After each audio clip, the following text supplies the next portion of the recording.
here's the revised FBI definition of rape. Penetration, no matter how slight, of the vagina or anus with any body part or object, or oral penetration by a sex organ of another person without the consent of the victim. So that is what I'm using for the FBI. For the FBI. Perfect. Perfect. So again, that's the statistic I want to work with. According to your statistic, there is 90-something thousand, right, per year in 2015. Doing the math for that, because you wanted to say over a lifetime. We agree, over a lifetime, that would require 1,600 years, 15 to 1,600 years or so for it to be 1 in 5 women raped in a lifetime. So the FBI statistics would reflect actually much more severely what I'm talking about from the Bureau of Justice. I want to go by that definition. I agree on that definition of rape. I do not agree on the CDC definition where anyone claims that they experience rape. I think the FBI is more accurate because we just defined it. Can we agree? But you haven't given me a different definition from the CDC. No, I just used your own FBI statistic, which is more valid because it's defined. Stephen, you're saying you agree with that definition, but you don't agree with the CDC definition, but you haven't provided me with the CDC definition. There is no definition. The burden's on you to provide the definition if you're saying there's a rape culture. There is no definition from the CDC. It's regretful sex. Wait for me to look up this entire survey, the National Intimate Partner. Michael. Do you want me to do that or not? Michael, here's my point. The FBI statistics and the Bureau of Justice statistics, these are official statistics of where you can verify rape. CDC is also official. It's a government entity. It's not official if it's a poll. It is official. No, Stephen, if it's a poll. How can you say the CDC isn't official? Okay, what's more accurate, a poll or the votes in an election? What? The point is, you're quoting a poll. I am quoting actual incidents of rape. I'm quoting a survey. A survey is a poll. No, it's not a poll, Stephen. A poll is when people voluntarily offer information. You want me to grab a thesaurus? Well, I guess you're right. That is a survey. Yes, I agree with you. A survey is a poll. So my point is, if we are going to go out and throw out the allegation, which, by the way, can destroy lives of young men, rapists should be buried beneath the train tracks. If we're going to throw out that allegation, we need a whole lot more than a poll. And every single verifiable statistic, including the ones that you've thrown out today from the FBI, prove the idea of 1 in 5 completely, totally false. No, that's just not true. Now, if we look show me the FBI statistics. Show me the statistics of incidents of rape. The word reported to law enforcement. I've seen various studies that say only 30 to 40% are reported. You obviously disagree with that. Even if that were the case, we're eliminating it down to 900 years for it to be 1 in 5.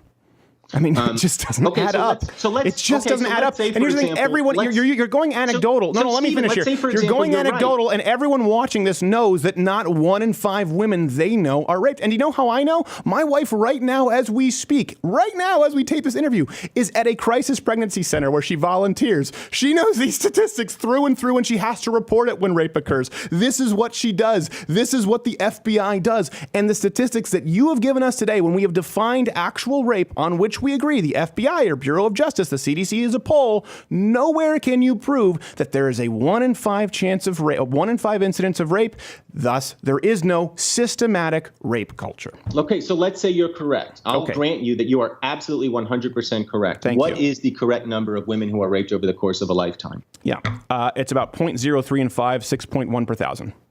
So 6.1 per thousand over the course of a lifetime. What are you basing that on?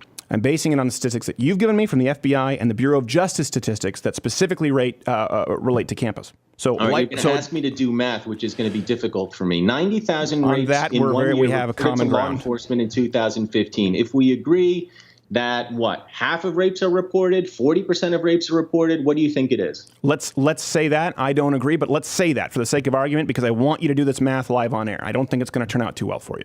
I know, you might be right. So let's say it is 40% or 30% is the number that I most commonly see that are reported, which means 70% are not reported. So we'd have to triple that number to about 250 to 300,000 rapes per year. Now, in any society that I can think of, that seems like a lot of rapes per year. Yes, but it's not 1 in 5. So it's 300,000 per year. Now, over the course of a lifetime from, let's say, age 12 to age, 70, which is But first off, you have, your cutoffs are ageist, as though no one wants to rape anybody over 70 years old. I think that's wildly insensitive. 15% of people are raped ages 12 and 17, 54 between 18 and 34, 28% between 35 and 64, 3% age 65 plus. Michael, that's where I'm getting. Now you said we were getting off. These numbers aren't arbitrary. No, Michael, you said we were getting off in the weeds earlier. Would it stand to reason that we're more off in the weeds now, that because of the statistics you presented, you're doing math based on assumptions that you can't verify, and we're making estimates? You and I have just agreed that 300,000 is probably a reasonable number of rapes that occur to women per we didn't. year. No, we didn't. I said I'll give it to you for this case, for you to be able to do your math, is what I said. I said okay, I didn't say I did my math. Yeah, so it's not 1 in 5. It's much lower. Yes, it's still much lower than 1 in 5. It's still much lower than 1 in 5. So with the math, 600 years to get to 1 in 5. Explain that to me, because 300,000 160 million, 58, which is the rough range of years that I'm giving you. Okay, I'm just going to do the math right now. 300,000 times 58 is 17 million. Please don't ever run for president. They're going to trot this video out. You are right. I agree with that number. Okay, so now let's get back. Can we agree that we got off in the weeds? I would say that I was correct regarding the statistics. Let's say we're not. But can we agree that there is certainly the burden of proof on someone who is claiming a rape culture to prove such a shocking statistic, and it can't be beyond a poll, which doesn't define rape. And so that's a problem. The poll does define rape. You and I don't have the definition in front of us. Clearly it must, or else it wouldn't be a survey. Well, again, if it falls under that, the definition is the California statute of affirmative consent, that is any regretful sex. But we don't know what it falls under. There's no reason to think it would fall under the California, since it's a national survey. It's a national survey, but of course would have to allow for that umbrella, considering that certain states would consider that rape. We don't know. You and I don't know. It's a poll, Michael.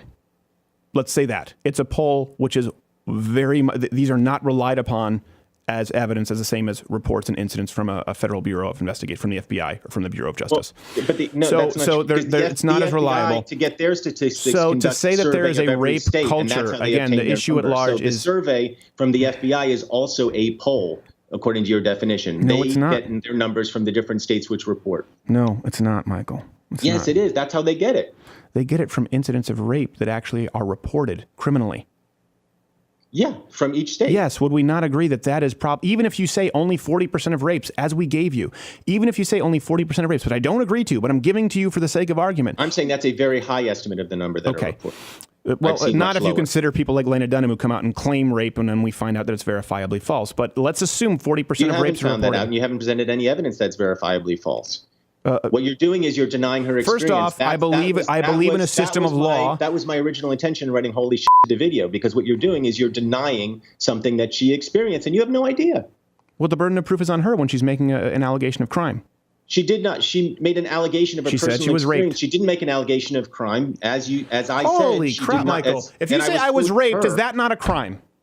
Of course it is. Then she accused someone of a crime. She also said she accused someone who she used the name Barry about National Treasury of Treasury of the College Republicans, where she was. We were easily able to find a time frame. That person was easily able to be found, and we were easily able to trace it back and see if that incident had occurred. And she afterward walked it back. But it is a crime to say I was raped is to accuse someone of a crime, Michael. She said it happened. She said the person who people found wasn't the person that she said. I'll quote her to you. If you Michael, you said she didn't accuse anyone of a crime. Saying I was raped. Did someone commit a crime? She did not specifically name the person. Michael. She used a pseudonym. Okay. She used a pseudonym. Is that an accusation of a crime being committed, Michael? For someone who wants to use a poll as data, is someone saying I'm raped? It's a very simple question. If I say I'm raped, was a crime committed? Am I making a claim of a crime? Yes, you are. Okay, but there's a difference between because that's important. Because there's a difference between making a claim of a crime and accusing somebody of a crime. Okay, let's go with that. Let's say it's a claim of a crime, because that would still be filed under that poll. I am saying, and this is important, because I think you might have a blind spot here, just as far as being a little bit out of touch with what people see as rape. People would even read Lena Dunham's own story. Most people did when she made the claim, let's say. She made the claim of a crime being committed. People have read her own story and said that shouldn't be lumped in the same category with the actual rapes that are reported, that you cited. Now, we're then taking claims, like Lena Dunham's very loose claims, regretful sex, sex under the influence of alcohol, putting that under the umbrella of rape to create a false 1 in 5 statistic to go out and claim a rape culture is my point. You're conflating her experience with the CDC's statistic, and you and I don't know. So we believe that she would not be included in the CDC statistic of rape. When she said she was raped, she claimed she was raped flat out, and we're saying that the CDC would not include her when they include people who claim experiencing rape? I suppose they would. Yes, they would. And my point is that would, of course, inflate a statistic that would be completely and totally irreconcilable with the actual statistics that we have from the FBI and the Bureau of Justice. So let's say that the actual claim is what? The actual number of women who are raped. And we're only talking about rape now. We're not talking about sexual intimidation. We're not talking about sexual harassment. We're not talking about stalking. We're not talking about grabbing by the pussy or by whatever it is. We're only talking about rape. Yeah. That number is what? 1 in 20? No, I gave you the number. It's about 6.1 in 1,000. But you haven't given me any basis for that number other than Bureau of Justice. Okay, we're going to keep arguing this until we're blue in the face. I use your statistics and the Bureau of Justice. And you know it's bullshit. Right, let's go with the poll that includes Lena Dunham because she found a condom in a plant. Michael, the point is that... The CDC is a government agency. Michael, the point is you keep changing, you keep moving the goalposts. The Bureau of Justice, the study that you said has only to do with college. No, Michael. I'm also using the FBI statistics. So the reason I'm giving you 300,000 per year total. Okay, Michael, I need you to understand that I'm giving you a gift here, okay? And let me explain how. I'm happy to receive any gifts you give me. Thank you very much. And I appreciate you coming on the show, and I genuinely am a fan of a lot of the work that you've done. So I wish this could have been more amicable.